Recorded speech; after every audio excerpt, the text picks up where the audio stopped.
નમસ્કાર વિદ્યાર્થી મિત્રો, અંગ્રેજીમાં આજે આપણે આર્ટિકલનો અભ્યાસ કરવાનો છે. બરાબર, તો સૌપ્રથમ આપણે જોઈએ કે આર્ટિકલ કેટલા છે, તો કે 3. કયા કયા? એ, એન અને ધ. તો એ અને એન બંનેનો ઉપયોગ અલગ થાય છે અને ધનો ઉપયોગ પણ અલગ રીતે થાય છે. બરાબર, તો આપણે જોઈએ અહીંયા કે એ અને એન, બરાબર, આ ઇનડેફિનેટ આર્ટિકલ છે કે જે અનિશ્ચિત કહેવાય કે એનો ઉપયોગ ક્યારે થાય અને એનનો ઉપયોગ ક્યારે થાય. બરાબર, એ આપણે જોવાનું છે. એના પછી બીજો આર્ટિકલ જે છે ધનો ઉપયોગ ક્યારે થાય આપણે એ પણ જોવાનું છે. બરાબર, તો ધ છે નિશ્ચિત આર્ટિકલ છે. બરાબર, તો આપણે સૌપ્રથમ એ અને એનનો ઉપયોગ જોઈએ. તો કે એ અને એન ક્યારે વપરાય? તો કે કોઈ પણ સામાન્ય જાતિવાચક એકવચન નામ હોય ત્યારે આપણે એ અને એનનો ઉપયોગ કરીએ છીએ. તો આપણે સૌથી પહેલા જોઈએ કે એનો ઉપયોગ ક્યારે થાય? તો કે કોઈ પણ સામાન્ય નામ હોય, જાતિવાચક નામ હોય, બરાબર, એક વચન હોય અને જેનો પ્રથમ અક્ષર એટલે કે જેનો ઉચ્ચાર વ્યંજનથી થતો હોય, તો એવા શબ્દો હોય એના આગળ આપણે આર્ટિકલ એ મૂકી શકીએ છીએ. જેમ કે અહીંયા આપણે લખ્યું કે બુક. બરાબર, તો બુક છે તેનો બી પ્રથમ અક્ષર કયો છે? વ્યંજન છે. તો અહીંયા આપણે એ મૂકવાય કે એન મુકાય? તો આપણે શું મૂકવાનું? એ મૂકીશું. બરાબર, તો કે પ્રથમ અક્ષર વ્યંજનથી શરૂ થતો હોય તો આપણે એવા શબ્દોના આગળ આર્ટિકલ એ મૂકવામાં આવે છે. બરાબર, અહીંયા લખીએ કે ટેબલ, તો અહીંયા ટી આપેલો છે, તો સૌથી પહેલા અહીંયા વ્યંજન છે. બરાબર, તો એના આગળ આર્ટિકલ શું મૂકવાનો? એ મૂકવાનો. બરાબર, આવા ઘણા બધા શબ્દો હોય, જેમ કે બેગ, તો અ બેગ. બરાબર, નોટબુક, નોટબુક. બરાબર, તો એના આગળ અ નોટબુક. બરાબર, પણ શબ્દ કેવી રીતના હોવો જોઈએ? તો એક વચન હોવો જોઈએ. જ્યારે શબ્દ બહુવચન થઈ જાય તો એના આગળ કોઈ આર્ટિકલ મૂકવામાં આવતો નથી. હવે આપણે એનનો ઉપયોગ જોઈએ કે એન ક્યારે વપરાય? તો કે પ્રથમ અક્ષર શું હોય? સ્વર હોય. પ્રથમ અક્ષર સ્વર હોય અને એનો ઉચ્ચાર પણ શેનાથી થતો હોય? સ્વરથી થતો હોય. બરાબર, તો એવા શબ્દોના આગળ આર્ટિકલ એન મુકાય છે. તો આપણે જોઈએ અહીંયા કે એપલ. બરાબર, તો પ્રથમ અક્ષર એ છે, તો એ સ્વર કહેવાય, તો શું આવશે? An apple. બરાબર, તો આપણને ખ્યાલ હોવો જોઈએ કે સ્વરો કેટલા છે? 5.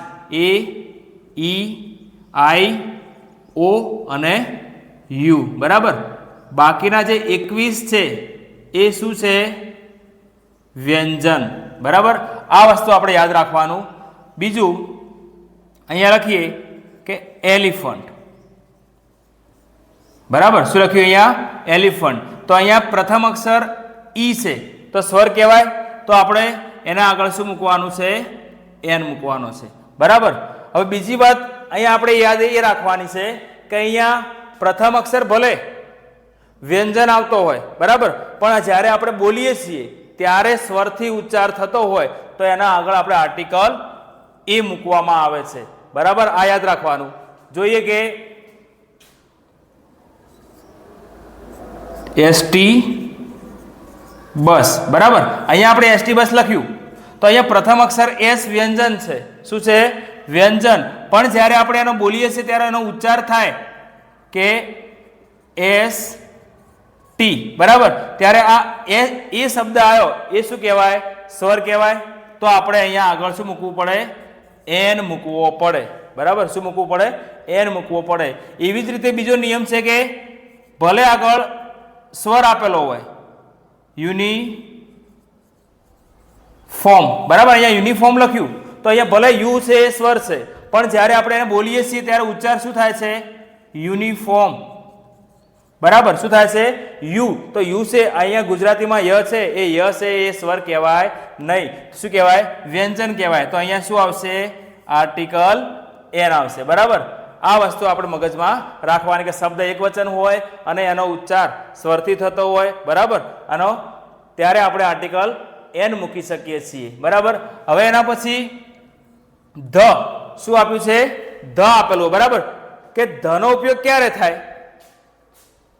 ધનો ઉપયોગ ક્યારે થાય? કે આપણે જોઈએ કે જ્યારે કોઈ પદાર્થ હોય, વસ્તુ હોય, વ્યક્તિ હોય, એનો ઉપયોગ એકવાર કર્યા પછી જ્યારે બીજી વાર ઉપયોગ થાય ત્યારે આપણે ધ મૂકીએ છીએ, બરાબર? કે પ્રથમવાર જ્યારે એ વસ્તુનો ઉપયોગ થાય ત્યારે એના આગળ આર્ટિકલ એ કે એન મુકાય, પણ એની એ વસ્તુનો જ્યારે બીજી વાર વાત થાય ત્યારે આપણે આર્ટિકલ ધ મૂકવાનો. એનું એક્ઝામ્પલ જોઈ લઈએ, આપણે ખબર પડી જશે તરત. અહીંયા લખ્યું કે that is a cat, બરાબર? that is a cat. તો અહીંયા કેટના આગળ એ મૂક્યો આર્ટિકલ. હવે એની એક બિલાડી જે છે એને આપણે ફરી વાર વાત કરીએ ત્યારે એના આગળ આર્ટિકલ શું મુકાશે? ધ મુકાશે. કે that is a cat, કે પેલી બિલાડી છે. બિલાડી કેવી છે? તો લખવાનું આપણે કે the cat is બ્લેક, બરાબર? બિલાડી કેવી છે? તો કાળા રંગની છે. તો અહીંયા ફરીથી બિલાડીની વાત થઈ ત્યારે આપણે આર્ટિકલ શું મૂક્યો? ધ મૂક્યો, બરાબર? આ રીતના જ્યારે બીજી વાર વાત થાય ત્યારે આર્ટિકલ આપણે ધ મૂકવાનો છે. એના પછી બીજું આપણે યાદ રાખવાનું છે કે કોઈ પણ સનાતન વસ્તુ હોય, બરાબર? સનાતન સત્ય વસ્તુ હોય અને પૃથ્વી ઉપર એક જ વસ્તુ હોય, એ વસ્તુના આગળ આર્ટિકલ આપણે ધ મૂકવાનો છે, બરાબર? તો અહીંયા જોઈએ તો એવી કઈ વસ્તુઓ? તો સ્કાય, તો ધ સ્કાય આવશે, બરાબર? કે એક જ છે. પછી સન, તો શું આવશે આગળ? ધ સન, બરાબર? મૂન, તો શું આવશે આગળ? ધ મૂન, બરાબર? આવી રીતના બીજી વસ્તુઓ શું? તો કે નદીઓના નામ હોય, બરાબર? નદીઓ હોય, સમુદ્ર હોય, પછી કોઈ ભૌગોલિક સ્થાન હોય, બરાબર?